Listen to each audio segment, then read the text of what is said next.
Eu não sei se eu falei no início, mas tudo que vocês não gostarem, por favor, a culpa é do Guilherme.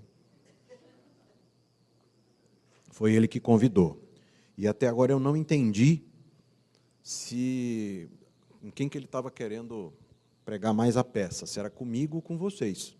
Então, mas vamos lá. Eu vou ver se eu agora, um pouquinho mais tranquilo, se eu falo menos e tenho oportunidade de a gente poder conversar um pouco, que eu acho que o tema, para dar um tempinho para a gente bater um papo, porque eu acho que o tema vai ser um pouquinho mais instigante e mais, eu diria até mais dinâmico, mais fluido, porque indo e voltando, revendo e trabalhando com essa temática, principalmente quando você toca em clínica, invariavelmente eu fico com a sensação de que já foi falado tudo e que não há grande necessidade de eu ficar repetindo e replicando, né?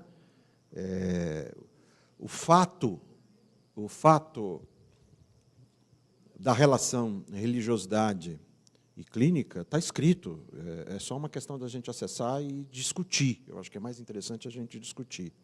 Mas, mesmo assim, eu me propus a escrever alguma coisa na direção de religiosidade e espiritualidade na clínica das subjetividades. Eu dei esse título propositalmente porque tem um fato curioso quando se fala e quando se aborda o tema da religiosidade e da espiritualidade. E é ainda mais curioso nos últimos tempos, no nosso país, desde que se incrementou, se ampliou, se aumentou a presença de denominações religiosas na vida pública, notadamente na mídia e na política. Então, qual é o fato curioso a que eu me refiro? O fato curioso toca às definições. Na verdade, trata de definições do campo, do contexto, da forma, da estrutura, etc. Isso me fala, de antemão, de conceitos, que nem sempre vão aparecer de uma forma clara, na sua reflexividade absoluta, naquilo que eu vou chamar de uma reflexividade fundante, historial, objetiva. Na verdade, essa é uma coisa que invariavelmente me preocupa, que assim, a ausência de uma reflexividade fundante, que é aquela que dá sustentação ao conceito, que localiza o conceito num espaço e no tempo, numa cultura, numa realidade, acaba provocando uma reatividade, tornando aquele sujeito que deveria ser um agente, um construtor, um idealizador, um criativo, um criador, num mero respondente, e tornando todas as suas respostas um formalismo, uma reprodução, né, que, no caso da sociedade contemporânea, moderna, nos coloca na posição de um técnico. E o técnico, por definição, é um acéfalo na sua diversidade. Né? O técnico ele é treinado para repetir. Né? Até escrevi aqui, botei assim, técnica Heidegger, mas não, técnica Heidegger não. Melhor exemplo continua sendo Charles Chaplin, tempos modernos. Não é? É a grande metáfora. A metáfora da modernidade é a técnica que te impulsiona a uma ação repetitiva e que te coloca numa replicação. Isso é tão complicado, tão pernicioso, vem de tão baixo para cima, que parece que o nosso cérebro se acostumou com a não reflexividade. Né? Às vezes eu tenho a sensação que pensar dói. O que é curioso, pensar não dói. Pensar pode angustiar, pode dar nervoso, é outra história, mas doer não dói. Quer dizer, essa ausência de reflexividade, para mim, está no cerne dos inúmeros conflitos e problemas que nós temos enfrentado ultimamente. Então, para mim, faz-se necessário pensar, refletir sobre os conceitos, sobre as noções, sobre as representações, sobre as ações, para que nós possamos evitar uma dissociação entre fazer, agir, ser e estar. A ciência acaba nos induzindo a esse tipo de sectarismo. Por exemplo, um sectarismo instituído na psicologia há muito tempo, e que eu não entendi até hoje por que está instituído, é aquela que define uma divisão entre psicologia, ciência e profissão. Né? Aliás, nossa vida é cheia de sectarismos, né? Você entra na academia e você, logo de cara, é apresentado para a grande tripartição da academia. Né? Ensino, pesquisa e extensão. E eu olho para isso, mas o que uma é separada da outra? Né? E a burocracia reinstitucionaliza essas discrepâncias. Então, veja, a gente está falando de uma série de subdivisões, que para mim são perniciosas, porque alheiam a realidade completa e dinâmica. Né? Ciência, filosofia, teologia é uma clássica. Né? Dentro da própria disciplina na qual nós estamos formados, ciência e profissão. Então, parece que... Veja, as pessoas falam, não, mas isso é uma mera formalidade. Não, não é uma mera formalidade, perdão. E olha que eu não sou Foucaultiano, estruturalista, não trabalho com linguística, com semiótica, mas, pelo amor de Deus, as palavras carregam seus sentidos explicitadamente e instituem nessa palavra o lugar que você vai estabelecer. Quando eu digo que a minha disciplina, que a minha suposta ciência, a psicologia, ela é subdividida em ciência e profissão, eu estou dizendo claramente que há um coletivo que pensa e um coletivo que reproduz. Senhor, se eu estiver errado, vocês me corrijam, mas na minha cabeça eu não consigo ver isso como paralelismo, pelo contrário.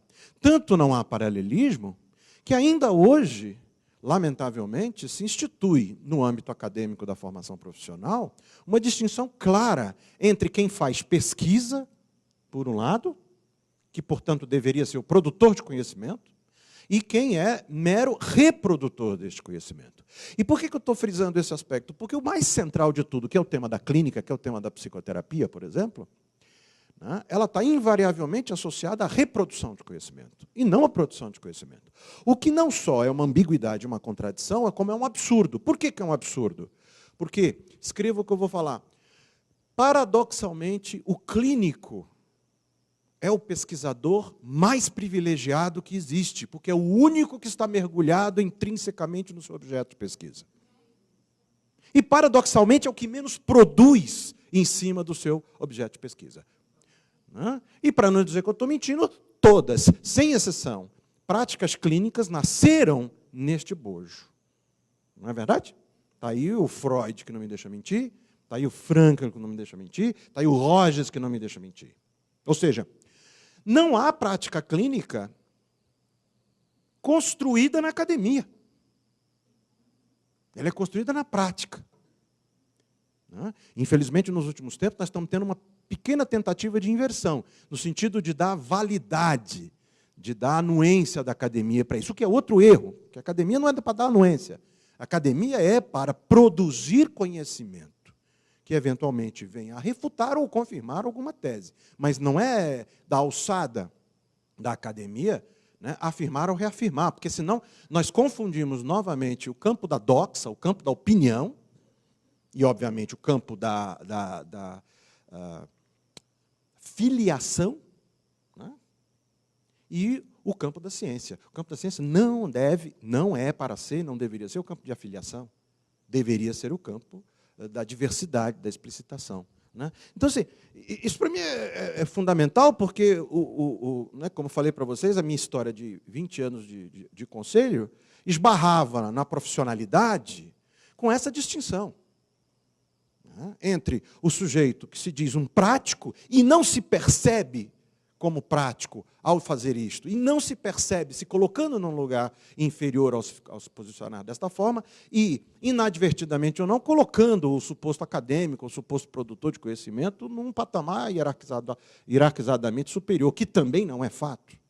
Isso é tão pernicioso, senhoras e senhores, tão pernicioso, que nós temos uma idiosincrasia na nossa legislação brasileira, que eu também não consigo entender até hoje, que é o fato de nós, professores universitários, sermos proibidos de exercer a profissão. Isto é um maior cúmulo do absurdo que existe. Enquanto o médico e o advogado têm a condição de exercer sua profissão sendo acadêmicos, eu, no momento que eu assino um contrato de professor DE 40 horas, eu sou proibido de exercer a minha profissão, porque eu não posso mais fazer mais nada que gere renda para mim, a não ser professor. Né? Deve ser por isso que, recentemente, uma ex-presidenta disse que nós, professores, não trabalhávamos, só dávamos aula. Deve ser por isso. Eu trabalho muito pouco. Né? Eu trabalho muito pouco.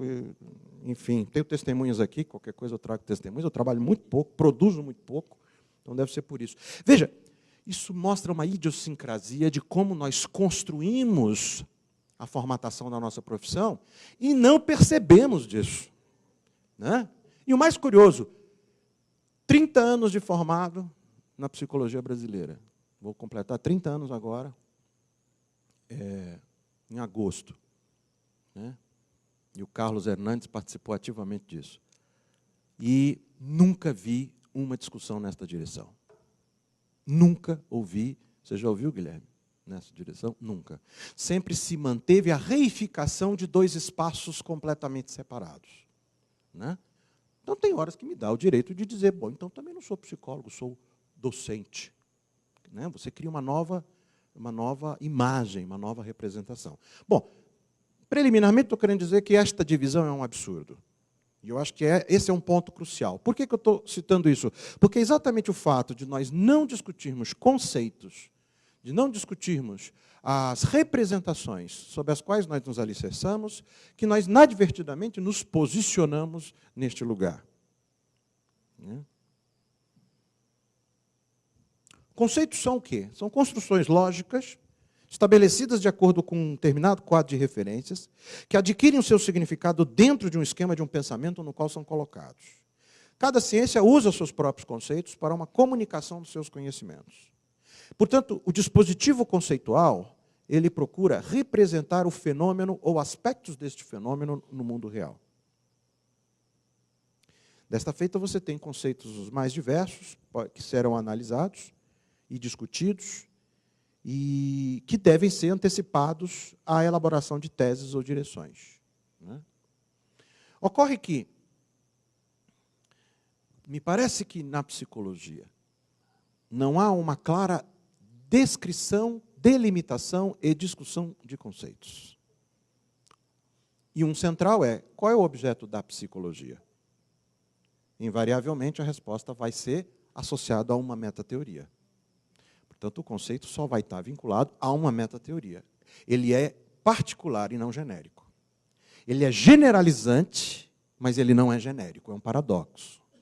Veja, nenhuma outra ciência isso acontece. Você não vai encontrar este tipo de alteração conceitual na física, na química, na biologia, na medicina. Não há um conceito do tipo pode ser, ou talvez seja, talvez não seja. Né? E, paradoxalmente, na psicologia, nós dizemos que há. Talvez seja, talvez não seja. Quando? Quando nós nos apropriamos de conceitos que só têm uma validade dentro de uma metatese constituída como um princípio generalizante. Isso nos impede de discutir o verdadeiro conceito. Tudo isso para dizer o quê? Nós não discutimos conceitos centrais e fundamentais da nossa prática. Por exemplo, o que é clínica? O que é psicoterapia? O que é saúde? O que é doença? Ora, se nós não discutimos isso, a única coisa que nos alicerça são dois caminhos. O caminho opiniático, o que eu acho, o doxa, que é absolutamente limitado e limitante, ou o caminho de uma metateoria, que se aparelha e que se constrói como se fosse um rito iniciático, aonde só alcança a verdade instituída quem passou por aquele rito iniciático. E aí eu pergunto, então como é que os psicólogos conversam entre si? Resposta óbvia, não conversam. Isso é o mais óbvio, não conversam. Porque se não há uma identidade comum e uma comunicabilidade comum, não há conversa. Quem fala isso, para não dizer que é o Adriano que está falando essas doideiras todas, pegue um texto do Luiz Cláudio Figueiredo, um texto clássico, Psicologia, uma nova introdução, onde ele diz o mais óbvio de todos os elementos. E me corrijam se eu estiver errado.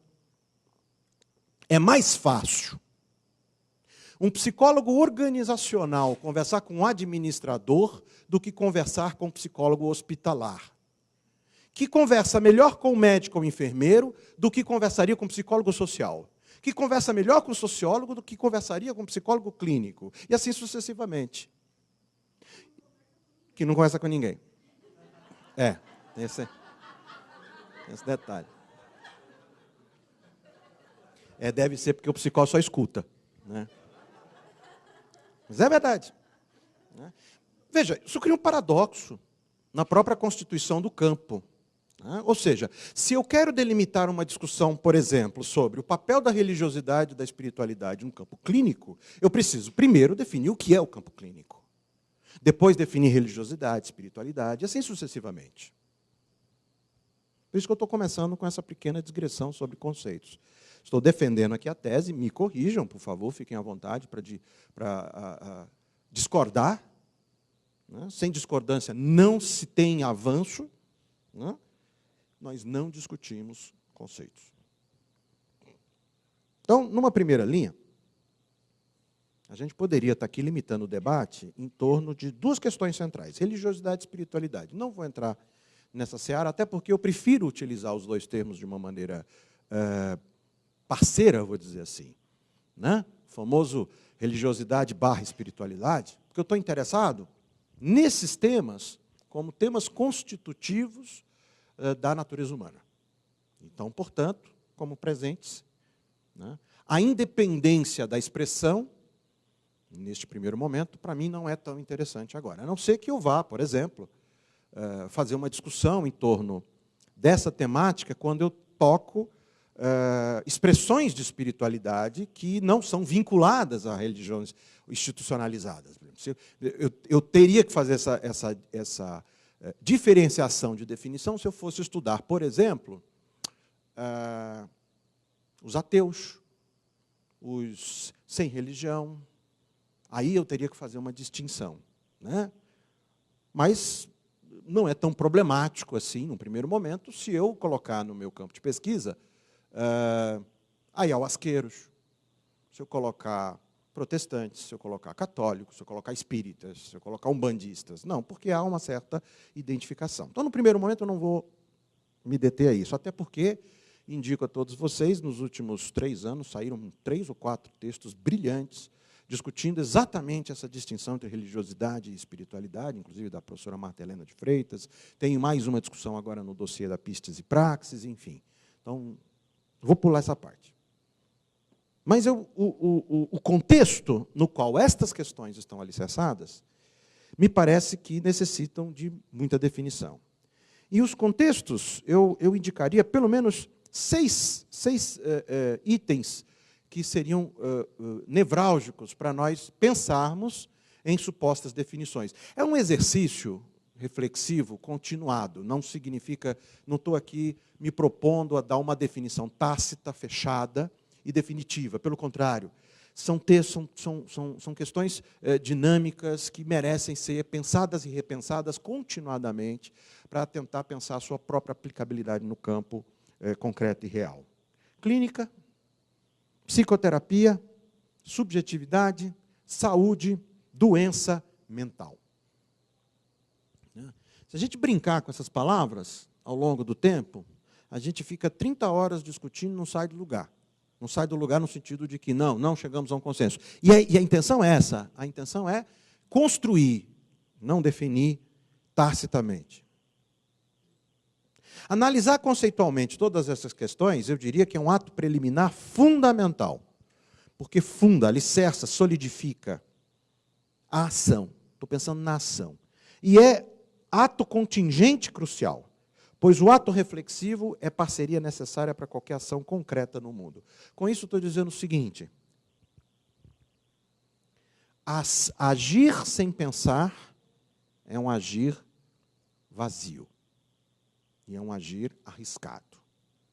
Por isso que eu gosto sempre, né, na supervisão, sempre perguntar para os alunos assim: aonde você quer chegar quando você pretende algo com o seu paciente? Aí todo mundo pensa assim, mas eu não pretendo nada. Ah, tá. Eu vou então refazer a pergunta. Aonde você pretende chegar quando você fala alguma coisa com ele? Mas eu não pretendo chegar. Tá, vou tentar de mais outra forma. Aonde você quer chegar com ele? Não, mas eu não quero chegar com ele. Meu amigo, me chama de imbecil, que é mais fácil. É óbvio que você quer chegar a algum lugar. A fala conduz. Qualquer ato comunicativo conduz. A minha questão é, eu estou claramente refletindo a respeito dos meus atos? Ou estou simplesmente replicando atos? Então, invariavelmente, a gente se esbarra nessa condição do não se perceber, não pensar no agir. E isso, para mim, é extremamente complexo, porque o ato clínico deve ser, fundamentalmente, um ato reflexivo, sob pena de se tornar um ato técnico. Né? Sabe quando eu aprendi isso? No dia que entrou uma paciente no meu consultório, long time ago, em Brasília, que eu ainda estava morando lá em Brasília, e você sabe que todo consultório tem uma cara. Tem, normalmente, a cara da metateoria que o dono se apropria. Não é? Tem a ver com o dono, mas normalmente tem a ver, tem aquela cara. Né? Então, o consultório de psicanalista tem cara de psicólogo de psicanalista, o consultório do humanista tem cara e assim sucessivamente. Eu, na época, eu era um rogeriano, e, obviamente, como todo bom rogeriano, tinha um consultório com cara de consultório rogeriano, com almofadas no chão, com duas cadeiras, umas postas em cima da outra, era clean, era até bonitinho meu consultório, porque tinha todos os móveis de cana da Índia, era muito bonitinho. Né? Papai pagou tudo. Obrigado, papai. E um belo dia, já tinha um bom tempo de consultório, um belo dia chegou uma senhora, recepcionei na sala na recepção, abri a porta, ela entrou, e ela entrou assim, literalmente, olhando para tudo quanto era lado. Olhava, olhou para aquelas almofadas, foi sentando na cadeira e me soltou a pérola. Doutor, você é desses terapeutas que manda a gente conversar com cadeira?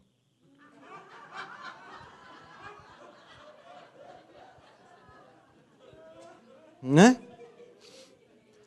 Para bom entendedor, meia palavra basta, né?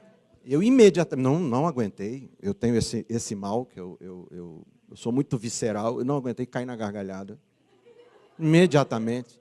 Ri, né, não na cara dela, da cara dela, mas ri com ela e disse assim, bom, você acabou de me dizer que você passou pela mão de um gestaltoterapeuta ruim. Não é verdade? Porque, desculpa, ninguém em sã consciência conversa com cadeira. Não é verdade?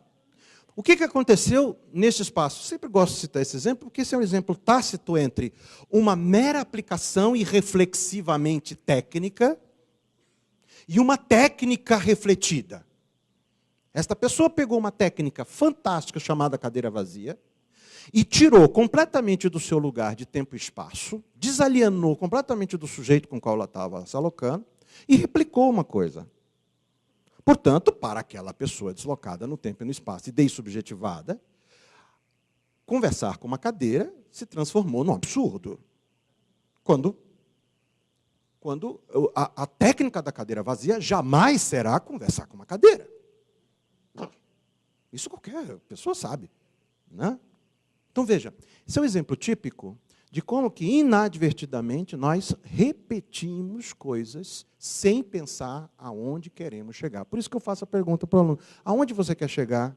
Quando você propõe algo? Quando você propõe uma técnica, quando você propõe uma linha de raciocínio, porque a pergunta que eu digo para o meu paciente é a resposta, ou a pergunta que eu apoio para ele, é o direcionador do meu lugar.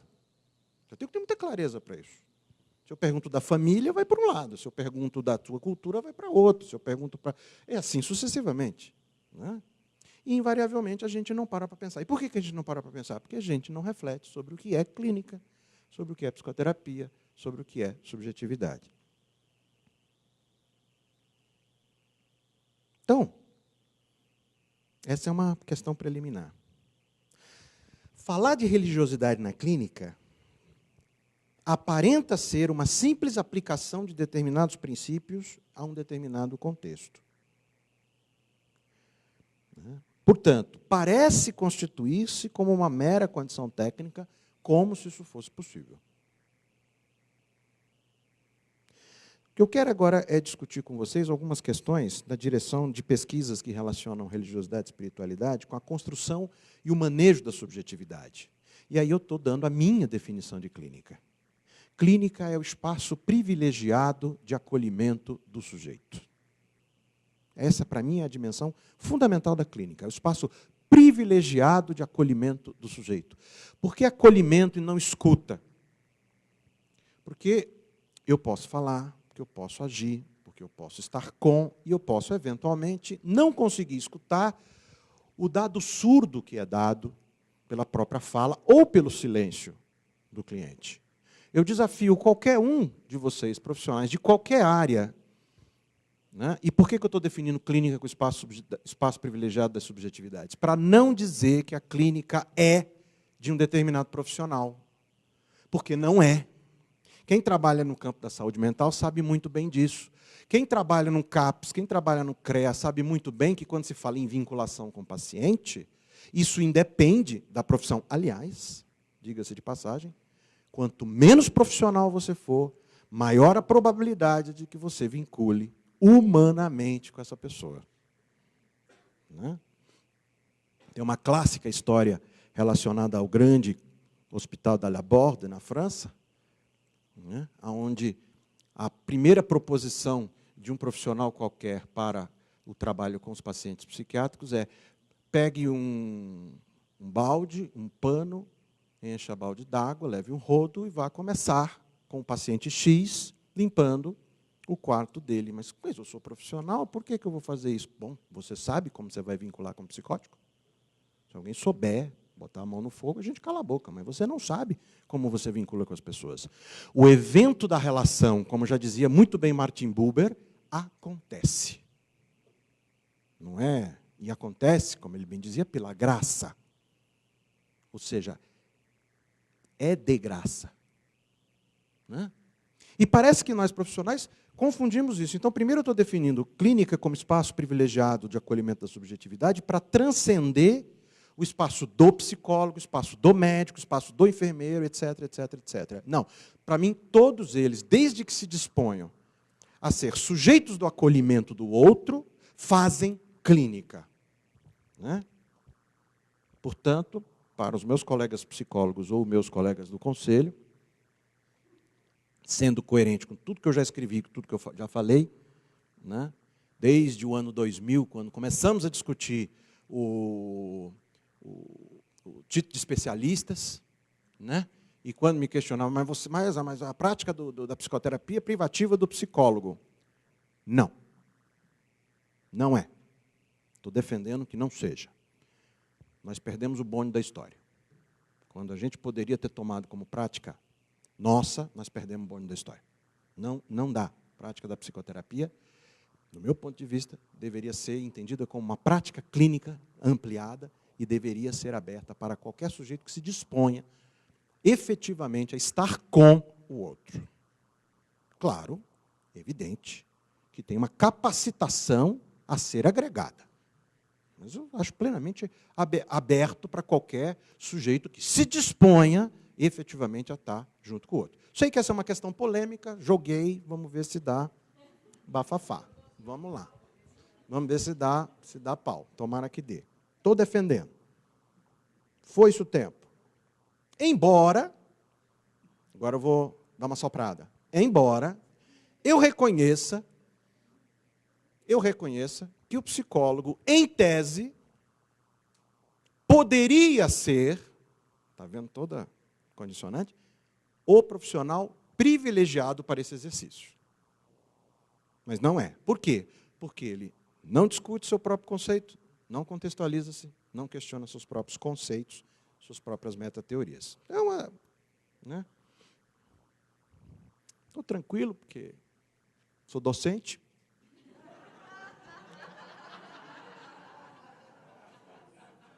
Né? Sou docente. Antes que pergunte se está atendendo, não. Desde que eu vim para cá, assinei o contrato, praticamente fui inviabilizado. Tem 10 anos que eu exerço a docência, então agora eu sou docente. Né? E faço isso de propósito. Né? Tanto que o povo brinca, qual é a sua profissão? Aí eu falo, professor. Aí eu fico quieto, fico torcendo para ele não perguntar de quê. Aí ele sempre pergunta, aí você dá a segunda resposta, da universidade. Para ver se ele não, né? Mas tem sempre aquele que pergunta assim, mas qual curso? Ah, e aí ferrou. Aí, em geral, eu viro para ele e digo assim, você promete que você não conta para ninguém? Você prometeu, conto. Né? Que é uma tragédia, né? Uma tragédia você dizer a profissão, né? Eu acho que é o sofrimento, né? Você fala assim, você é psicólogo, todo mundo parece que já olha para você diferente, né? Deve ser muito chato também ser médico, porque todo mundo vai ter uma dor imediatamente naquela hora.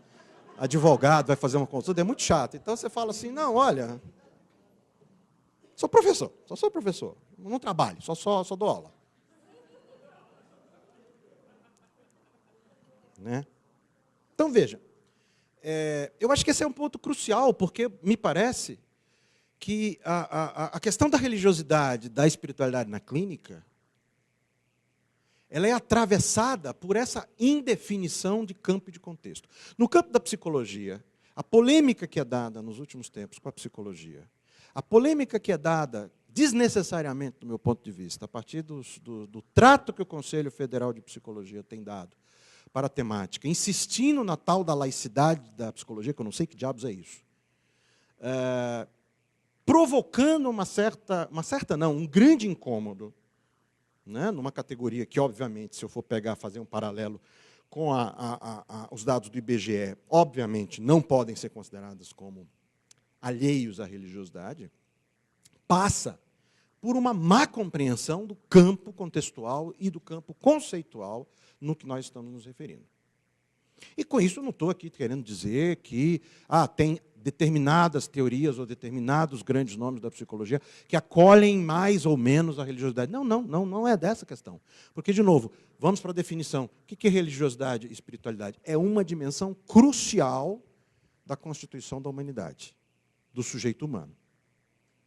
Então, pronto, partindo disso, eu não posso alienar essa dimensão. Então, eu vou tratar, na clínica, a religiosidade do meu paciente da mesma maneira que eu trataria, ou que eu trabalharia, o fato do meu paciente Guilherme Falcão ser nordestino, alagoano, né? Alagoano. E por que da mesma maneira? Porque eu, como nordestino, cearense, graças a Deus, sei que o alagoano não é o baiano.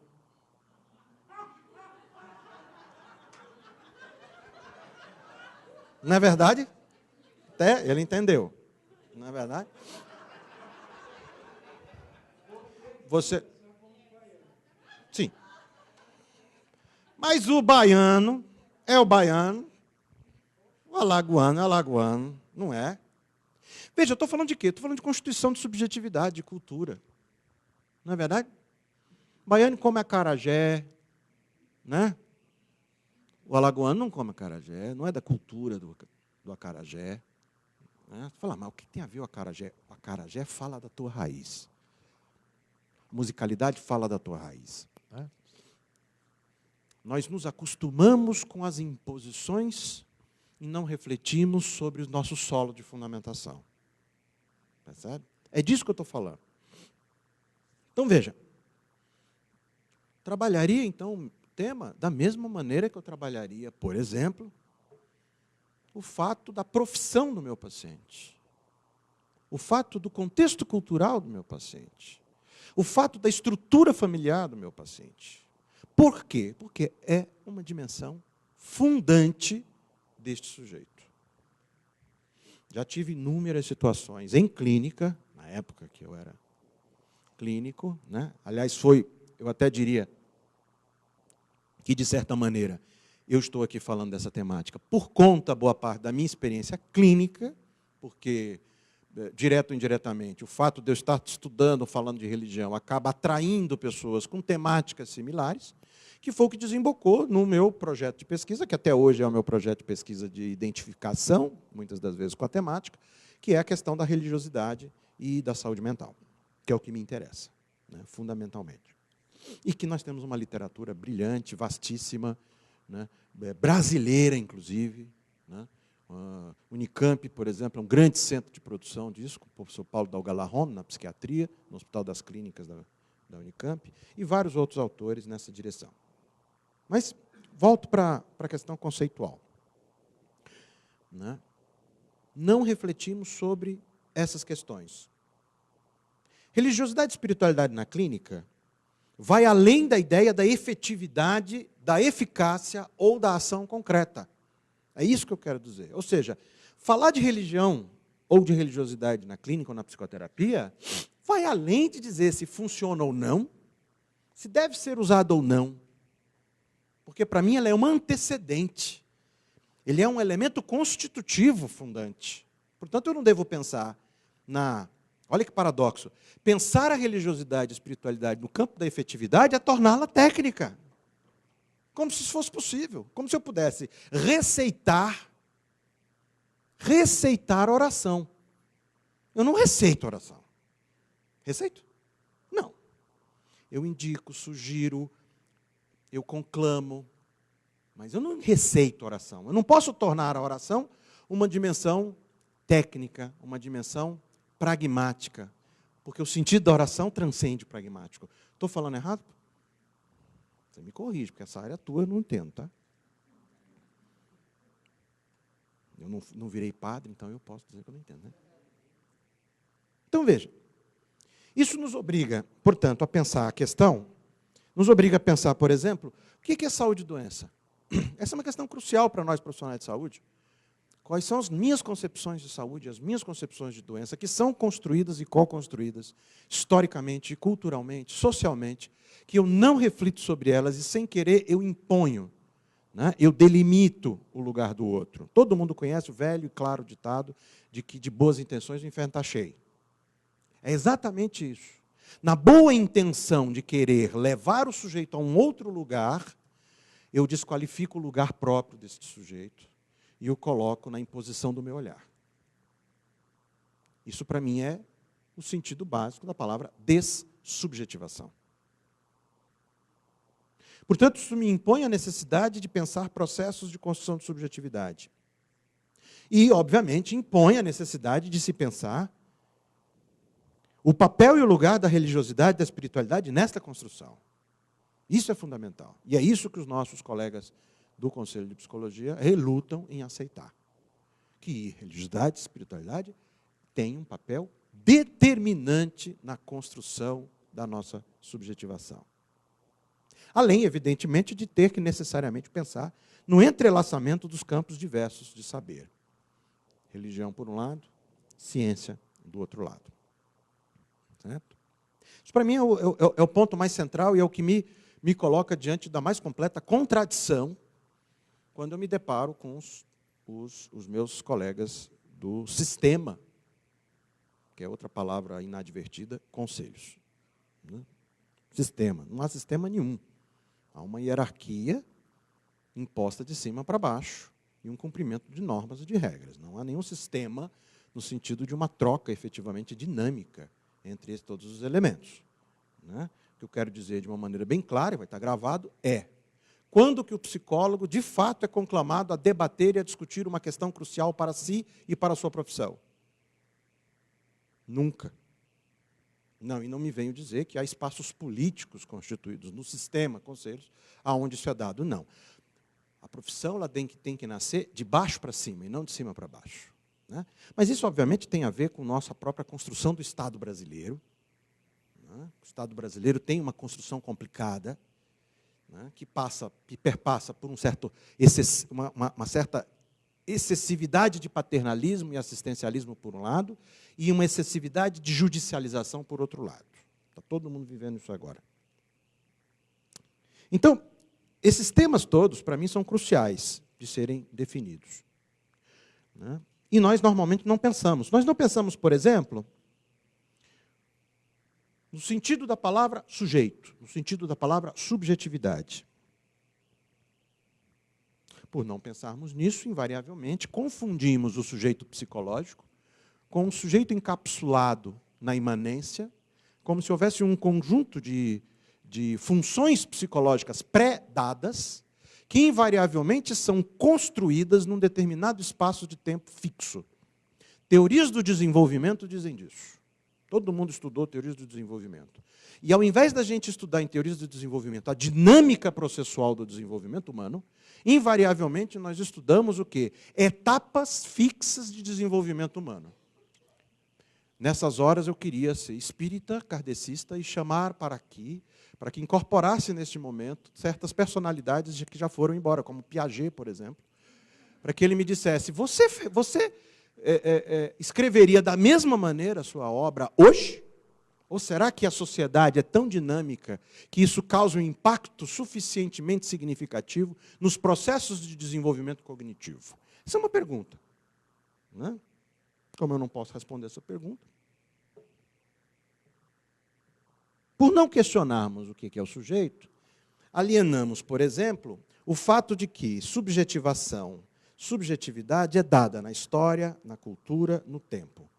Já falei isso anteriormente. Somos uma extensão no tempo e no espaço. E outra, subjetivação é a subjetividade em ato.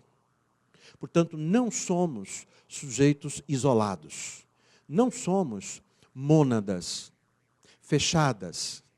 Somos necessariamente sujeitos em contínua relação. Globalização, que é um termo já cansativamente banalizado, parece ser também um conceito contemporâneo. Né?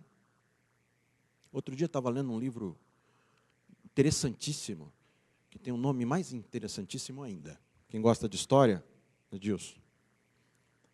Chapéu de Vermeer. Já leu? Leiam esse livro, é fantástico. Chapéu de Vermeer. De um historiador, a tese é muito simples. Globalização é um processo que começou no século XVI, se estabelece, fundamenta no século XVII. Por que o livro se chama Chapéu de Vermeer? Porque através do chapéu que está num dos quadros de Vermeer, ele analisa todo o processo de relações econômicas e sociais, históricas e culturais que é dado pelas grandes navegações do século XVII. Ele está falando de um autor holandês que pinta uma cena holandesa em Amsterdã de um sujeito que era navegador, cujo chapéu é produzido por peles de castores do Canadá. E todo o processo que foi, o processo econômico que chegou na derivação daquele chapéu.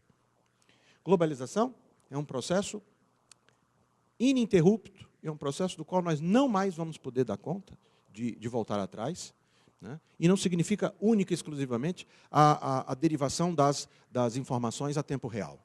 É um processo cultural muito mais antigo.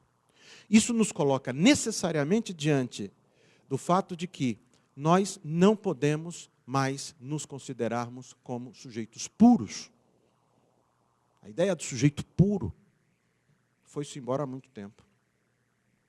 Ora, se eu não posso mais pensar em sujeito puro, eu tenho que pensar necessariamente que sujeito é este que está constituído. Portanto, religiosidade passa também necessariamente por essa questão. Um outro conceito que a gente não discute, sofrimento. Sofrimento, sofrer, padecer. O que é sofrimento? Nós temos uma tendência imediata, é quase inato, é quase formalizado na nossa cultura, uma certa tendência a alienar o sofrimento. Estou sofrendo, imediatamente eu crio uma resposta para eliminar o sofrimento. A gente usa várias palavras para isso, remédio, medicação, cuidado, seja o que for. Acontece que se a vida é dialética, nós não temos uma constituição ideal de coisas. Sofrimento, que muitas vezes aparece como uma incapacitação, a rigor, muitas das vezes não, o sofrimento é também constitutivo do meu ser. Poderíamos até fazer uma brincadeira aqui com Descartes e dizer, Descartes, vamos modificar a frase clássica cartesiana do penso, logo sou, e vamos botar isso numa realidade existentiva. Sofro, logo sou.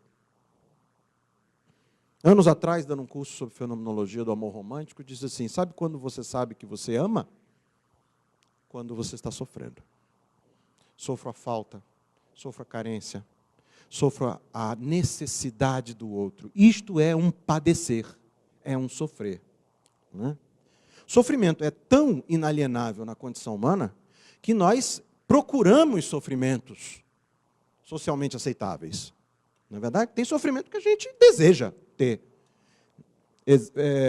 Quem é casado sabe muito bem o que é preparar um casamento. Não é verdade? A ansiedade do casamento, a espera de um ente querido no aeroporto, numa rodoviária. Né? Você se coloca nessa posição. Né? Ter um filho, coisa mais linda do que ter um filho. Vai me dizer que não é um sofrimento também?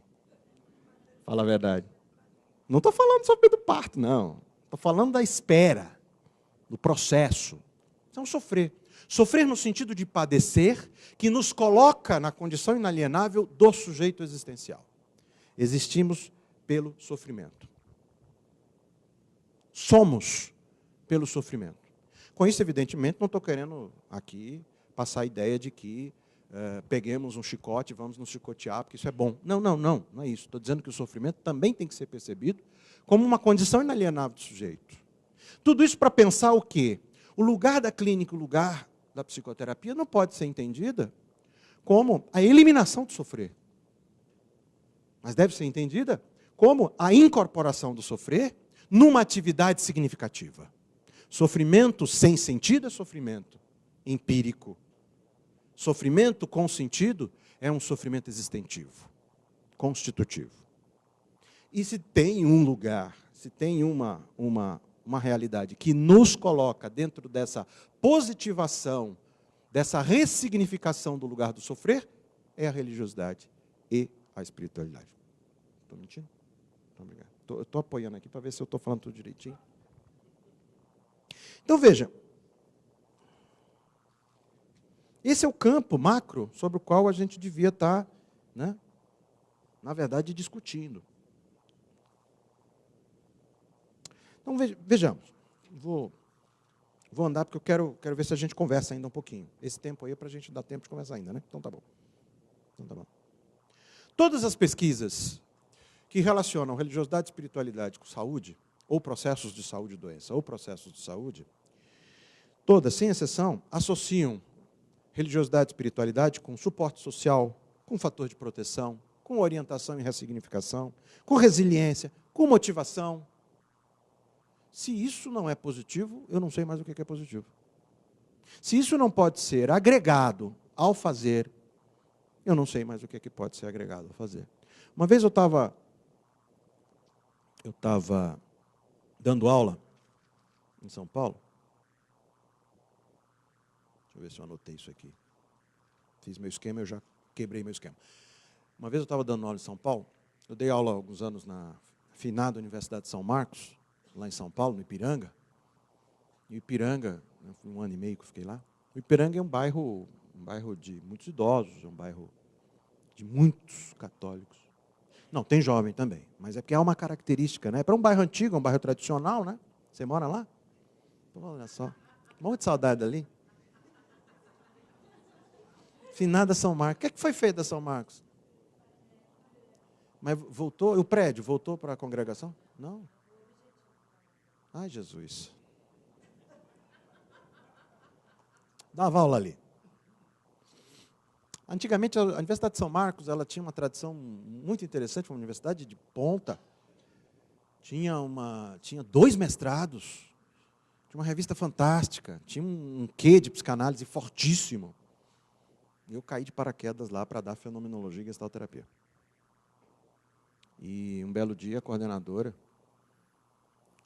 Silvia Ancona Lopes, disse assim, vocês vão ter que, eu e outra professora, vocês vão ter que criar um estágio obrigatório no 10º período. Eu já tremi quando ela falou 10º período. Porque você sabe que psicólogo, no último ano, já não é mais estudante, né? Ele não é estudante. Ele já é o psicólogo formado totalmente, né? Uma vez eu atendi um estudante de psicologia que teve a cara de pau de, no meio da sessão, olhar para mim e falar, Adriano, você está fazendo errado. Eu falei, ah, é? Tá bom, então, né? Se você está dizendo, tá bom. Que é bem essa máscara, vamos dizer, eu acho que é uma grande máscara defensiva do estudante de psicologia que está saindo, porque ele já se sente, né? Quer dizer, no 10º período você está pensando em comissão de formatura, na roupa para o baile, você não está pensando em estudar. Numa universidade com toda essa tradição psicanalítica, e aí disseram assim, vocês vão fazer um estágio obrigatório de um semestre, que, portanto, são 3 meses, 4 meses de aula, em plantão psicológico. Eu falei, Jesus abençoado, eu estou caminhando para o céu, ou então muito pecado que eu fiz para fazer isso, plantão psicológico. E o nosso trabalho era construir uma prática de acolhimento e escuta de um paciente que chegava sem hora marcada, sem determinação organizativa original, em 50 minutos, só. Nosso trabalho era, nós vamos acolher uma pessoa em, no máximo, 3 sessões. O no máximo 3 sessões era para ser em uma. Imagina as caras dos meus alunos, né? Possível. Todos. Sim, porque a lógica que conduz a nossa tese sobre um trabalho clínico é longa duração, repetição de encontros e infinitude. Não é verdade? Não é verdade? Fala a verdade, quantos de nós, exceção evidentemente, quem trabalha com terapia breve, quantos de nós faz a previsibilidade do fim do processo corporal do paciente? Nunca. Você diz que o processo é dele, é uma boa desculpa para você dizer, não vou me preocupar com isso, né? Eu já sempre tive uma cabeça muito, né, meus alunos sabem disso, que eu vivo repetindo, eu sou terapeuta sem paciência. Eu não tenho paciência, então... O cliente chegava no meu consultório e dizia, olha, se você veio para cá com a expectativa de ficar 2, 3, 5 anos comigo, vou logo lhe avisando que com 1 ano e meio me dá urticária, eu quero que você vá-se embora. Vai cuidar da sua vida, porque 3 anos, minha filha, já é união estável. Não é não? Gente, eu tinha colega meu que tinha lá, se vangloriava de dizer, porque eu tenho um paciente de 8 anos, 12 anos, falando, não, filho, isso é adoção. Você me desculpe, isso não é processo terapêutico, isso é adoção. Sou eu que penso assim, vocês podem discordar, fiquem tranquilos. Eu que não dou conta, porque eu falo, não, eu já tenho 2 filhos, 3 filhos, para que eu vou pegar mais um? Grande ainda, criado. Vou nada. Essa é a lógica nossa de constituição. Estou mentindo? A nossa lógica de psicoterapia, de construção de psicoterapia, não é ad infinitum? Não é? Assim, bem longe a gente vislumbra uma coisa chamada alta. Aí você perguntar para ele, como é que você descreve a alta? Ah, isso é um processo. Tá bom. Então parece aquela coisa, vamos fazer reunião para marcar reunião? Vamos. Aí a gente vai procrastinando, adoro essa palavra. Procrastinando. E você vai. Não. Na minha cabeça, a psicoterapia deveria ter como mote e como meta a autonomia do sujeito. O sujeito tem que viver a vida dele. Ah, mas ele está sofrendo, tem uma série de problemas. Problema mesmo, dele. E tem um monte de problema que você não vai resolver, que você vai ter que viver com isso. Filho é um problema. Você carrega para o resto da vida, né? Filho, né? Às vezes marido, às vezes esposa, às vezes um monte de coisa.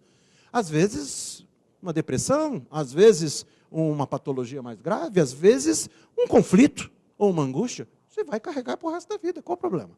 A questão, então, da terapia é como melhor lidar com esses seus recursos para lidar com isso. Era isso que me botava na cabeça. Mas tudo bem, estava lá na experiência plantão psicológico.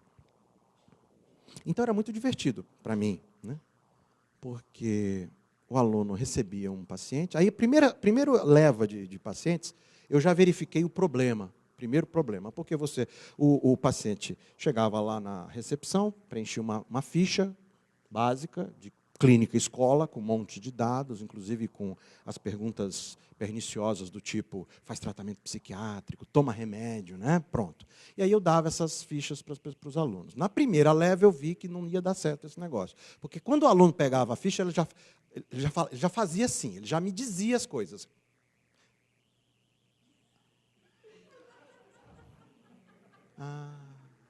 Pronto, já disse tudo, né? Ele olhou para a ficha, consubstanciou o sujeito, né? Eu tive um caso que foi, e sinceramente, preferi essa menina, porque ela foi honestíssima. Ela pegou, Adriano, terapia. Falei, como assim terapia? Terapia, está aqui. Mas peraí, você nem conversou com a pessoa, você não sabe quem é a pessoa? Não, mas é assim que tem que ser. É lógico. Eu falei, não, você vai conversar com a pessoa primeiro. Aí depois eu fui mudando o esquema, já passei a fazer assim, não dava mais a ficha. Eu dizia assim, João está ali precisando de alguém para atender. Quem está disposto agora? Vai lá. Aí um belo dia chegou uma senhora, 75 anos. 75 anos. Depressão. Então, a pessoa atendia, depois pedia licença, 5 minutos para a paciente no consultório, ia até a minha sala para fazer a supervisão. Porque eu até brincava, não é supervisão, é consultoria, né? Era uma fila de alunos para dar uma consultoria, porque é coisa rápida, uma coisa bem rápida. Né? Eu me sentia o próprio faraó, né? Minha fala é iluminação, porque em 5 minutos você dá conta. E aí chegou essa menina.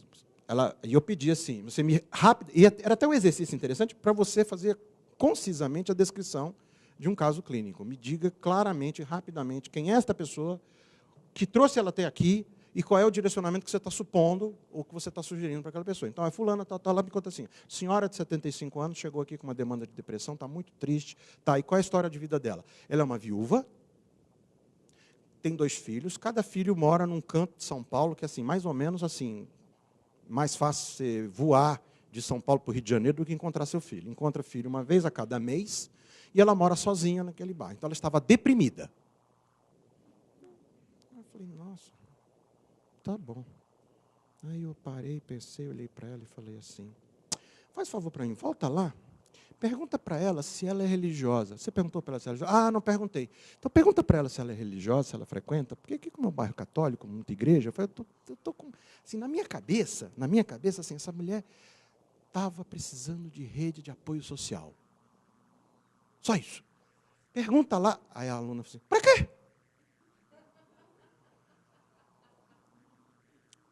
Porque eu estou mandando. Não é mais fácil? Mais fácil. Eu estou mandando. Aí quando ela falou isso, eu já fiquei mais, né? Arretado, né? Já fiquei mais arretado. Aí eu falei, você vai lá e pergunta, e se ela responder, porque eu acho que ela vai responder positivamente, você vai engatar com outra pergunta. Você vai perguntar assim, você participa de alguma atividade na sua igreja? Nossa, a menina saiu bufando, né? A menina saiu, foi embora, dali a pouco, 3 minutos ela volta. Pianinho. E aí? E ela, você tinha razão. O que aconteceu? Você perguntou para ela se ela tinha religião? Perguntei. O que ela respondeu? Que ela era católica. E o que aconteceu quando ela respondeu isso? Ela levantou o queixo, os olhos brilharam e a depressão desapareceu. Falei, muito bem. Vocês têm que aprender que o lugar do sujeito é no mundo. Se o mundo dele é a religiosidade, o lugar dele é na religiosidade. Né? Agora eu sou docente, eu posso falar. Porque se eu estivesse dizendo que eu era psicólogo fazendo isso, eu não tomava um processo agora? Religiosidade, espiritualidade, nada mais é do que um dos mais importantes e determinantes estruturas de constituição do sujeito. Alienar isso é alienar a própria vida e desqualificar o próprio sujeito. Por isso que eu apoio veementemente qualquer iniciativa honesta que for feita nesta direção, seja de comunidades terapêuticas, seja de indicações ou seja de parcerias. Claro que nós temos é que qualificar o nosso discurso, que nós temos é que qualificar o nosso trabalho, que nós temos é que amplificar as nossas discussões, para efetivamente eliminar as arestas que são dadas. Maus profissionais existem em qualquer contexto, secular ou não secular. O que nós temos é que, efetivamente, colocar isso à baila. E, ao qualificar essa discussão, a gente certamente vai esbarrar com uma série de pesquisas que mostram claramente isso. Tem várias linhas de caminhos de pesquisas diferenciados para isso. Então, me parece, né, vou tentar encerrar para a gente bater um papo, que não me cabe aqui ficar fazendo prolixismo com respeito aos efeitos positivos que a religiosidade tem, por exemplo, do tratamento de álcool e drogas. É um dos fatores mais significativos de remissão sintomatológica e de quadros graves de álcool e drogas. Né? Comprovadamente, em termos estatísticos, com as demais estruturas. Se o meu objeto é o sujeito, eu vou querer o que for melhor para aquele sujeito dentro do contexto da sua realidade.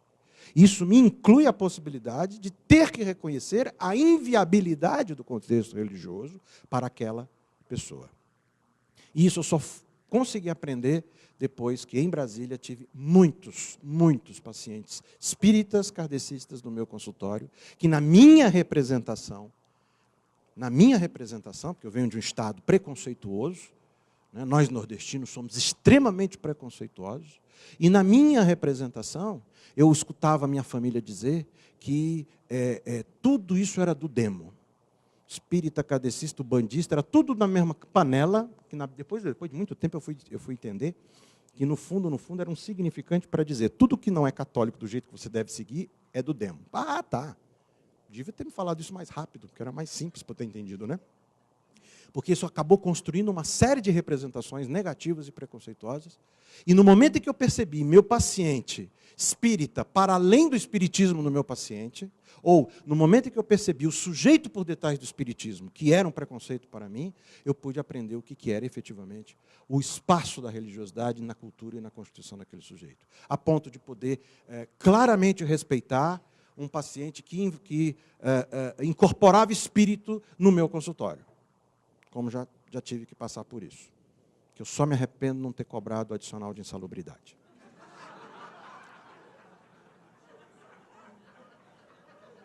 Eram 3 espíritos na mesma sessão, gente. Eu devia...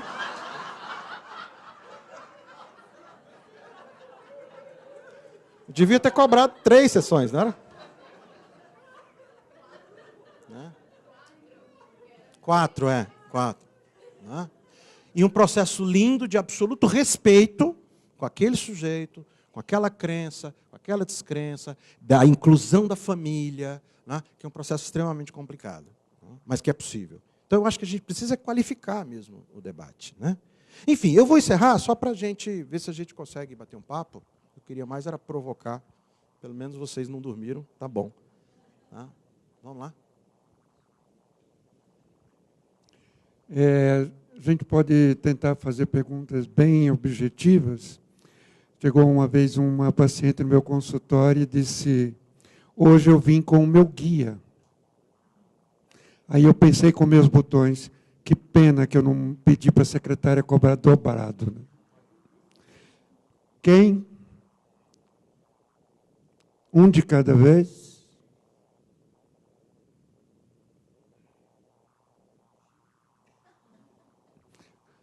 Doutor Catito.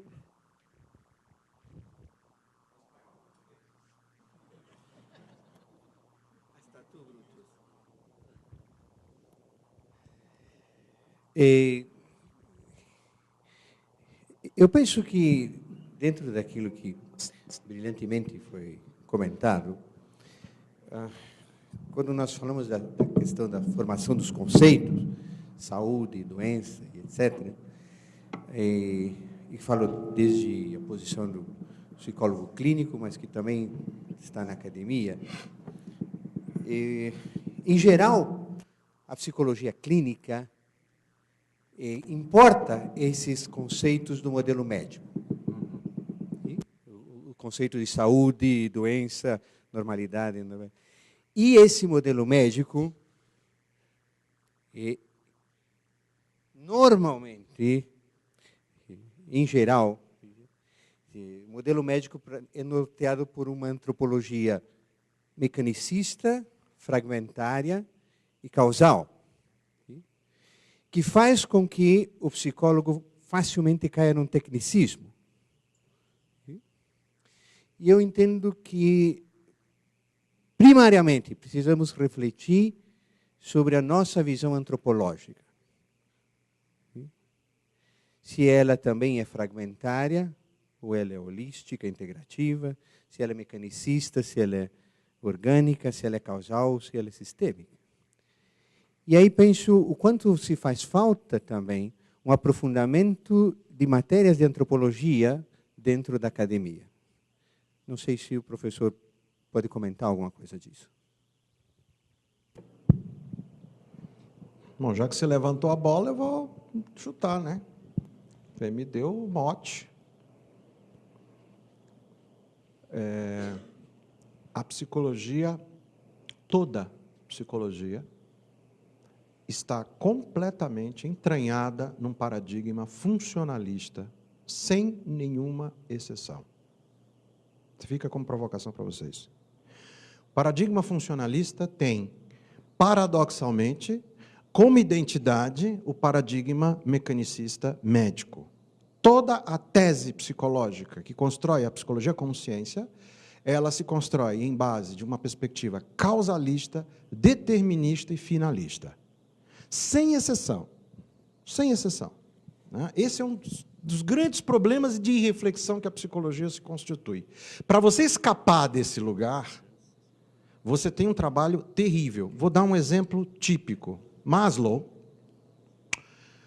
quando propõe a terceira força, imediatamente com a psicologia humanista, imediatamente ele já propõe uma quarta força como um aspecto de evolução, que ele vai chamar de transcendente, do acolhimento da transcendência, que vai ser a psicologia transpessoal. O que a psicologia transpessoal faz? Absorve a mesma estrutura epistêmica da medicina e torna o aspecto transcendente como determinante, causal e funcional. Ou seja, por não refletirmos sobre este lugar, e eu acho que você foi brilhante na sua questão, a questão, concordo plenamente com você, a questão é antropológica. Por nós não discutirmos o estatuto socioantropológico do sujeito humano, nós temos que nos aliar em algum lugar, temos que nos referenciar em algum lugar. E a referência que eu tenho qual é? É a biomedicina, é a medicina clássica. E eu não preciso aqui ter que relembrar para vocês que, por mais que queiramos esquecer disso, Freud era médico, Jung era médico, Franco era médico. Nós temos aí uma herança muda no sentido da não reflexão. Esse, para mim, é um problema fundamental. Toda e qualquer discussão sobre prática psicoterápica invariavelmente esbarra neste mesmo lugar, nos processos determinísticos. A ponto de nós termos umas questões anacrônicas do ponto de vista formal, né? Os planos de saúde, hoje, indicam e pagam modelos tecnicistas de práticas clínicas. E não adianta a gente vociferar contra, porque o máximo que a gente vai querer fazer é trocar o modelo tecnicista para aquele que é o nosso e não o dele. Mas, efetivamente, a gente não qualifica uma forma diferenciada de pensar a prática psicológica. Então, para mim, isso é fundamental. A gente precisava voltar algum tempo atrás e repensar nos nossos currículos como que a gente pode fazer isso. Me parece que teriam que ser duas possibilidades que eu não conheço nenhum curso que tenha. Uma sólida base de estruturação, de discussão interligada entre filosofia, sociologia e antropologia, para você poder dar fundamento, e isso é inviável, porque qualquer curso que diga que vai ter uma disciplina de antropologia é aquela disciplina que o aluno quer passar rápido, porque ele está fazendo psicologia, ele não quer saber de antropologia, não quer saber de sociologia. E a segunda maneira, que talvez dê para fazer intercalação, é criar efetivamente espaços de experienciação do sujeito estudante na apropriação do saber. Nós passamos nós todos somos formados no modelo medieval, onde a gente entra, senta e recebe saberes. Não dá tempo para a gente absorver. Nós não temos espaço de experienciação, não é verdade? Talvez vocês não lembrem ou não saibam, mas o que fez o Rogers construir boa parte do seu fazer foi uma experiência similar, que depois vai se desembocar numa proposição que ele vai chamar de grupos de encontro, quando ele ainda era estudante no Union Theological Seminary. Um seminário onde não tinha currículo, não tinha ementa, não tinha tarefa, e as pessoas simplesmente estavam ali disponíveis para se expressar. Nós paradoxalmente, nos formamos psicólogos na posição do intimador da expressão alheia, sem sequer termos tido uma oportunidade, ao longo de 5 anos de curso, de expressar alguma coisa dentro da faculdade. Estou mentindo? Fale como você se sente dentro da faculdade, para algum professor. Não tem espaço. Então, talvez, se a gente tivesse um pouquinho mais de espaço para o aluno poder ser crítico com o lugar que ele está vivendo, a gente pudesse superar isso. Porque eu ainda tenho esperança de que as pessoas consigam refletir sobre isso. Mas eu concordo plenamente com você. Falta uma efetiva posição antropológica e uma discussão antropológica com relação ao sujeito humano.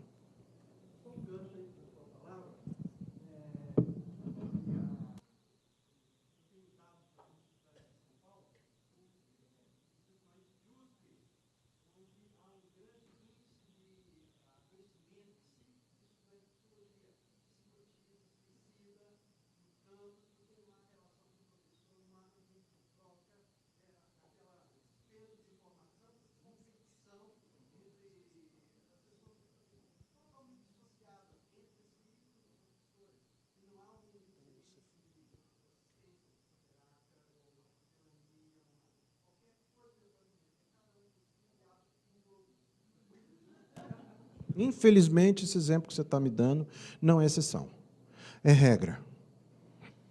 Né? O índice de suicídio, de depressão em estudantes das áreas de humanas é absurdo em relação a outras áreas.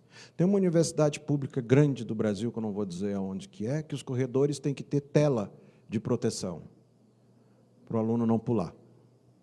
Paradoxalmente, 50 metros do lado, tem um outro corredor de uma outra área que não tem tela. Virou piada, né? O povo das exatas, por que ele não suicida? Porque ele está trabalhando, né? Está estudando, está fazendo alguma coisa. Né? Aqui,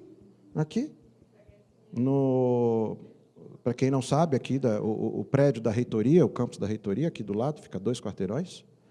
O histórico, porque isso, infelizmente, é abafado em todo lugar, né, porque você não pode falar em suicídio, mas o histórico de pessoas que se jogam dali é muito alto. O nível de adoecimento dentro das instituições, como estão postas atualmente, é absurdo, é alarmante. Isso poderia, do meu ponto de vista, posso estar sendo extremamente romântico nesse aspecto, poderia ser resolvido se nós tivéssemos mínimos espaços de acolhimento. E acho que um dos espaços do acolhimento deve ser a estrutura religiosa. Né? Porque se eu tenho, dentro do meu curso, a possibilidade, né, como vocês fizeram agora, a possibilidade de saber que eu posso recorrer a você para qualquer coisa, eu não tenho nenhuma dúvida que você diminuiria bastante determinados níveis de adoecimento. Pode estar sendo uma mera fantasia minha, mas, enfim, eu imagino. Então, assim, sempre que eu posso, tenho oportunidade, isso também é difícil para nós, para o lado de cá, como professor, né, quer dizer, eu não tenho condição de vou dar um exemplo para você. Não devia não, mas vou falar. Uma vez eu estava dando aula de grupos. Não vou dizer em qual universidade. Estava dando aula de grupos. O tema era grupo.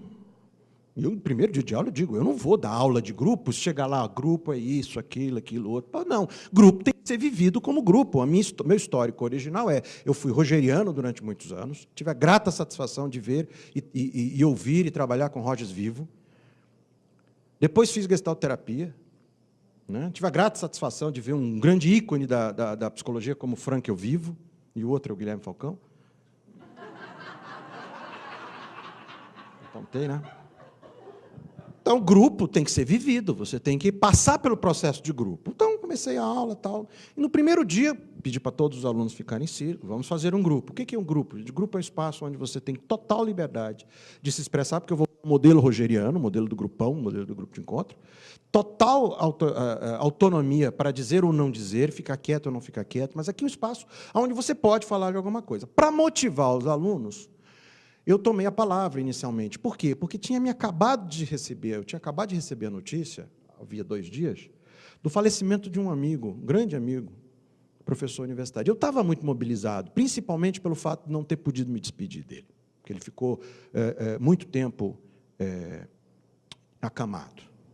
E eu falei do meu sofrimento, de como que eu estava sofrendo por aquilo, e simplesmente disse, eu quero só dividir com vocês uma dor, um sofrer. Estava emocionado, não cheguei a chorar, mas eu estava emocionado. E falei. Quando eu termino de falar, uma pessoa lá do outro canto começa a chorar.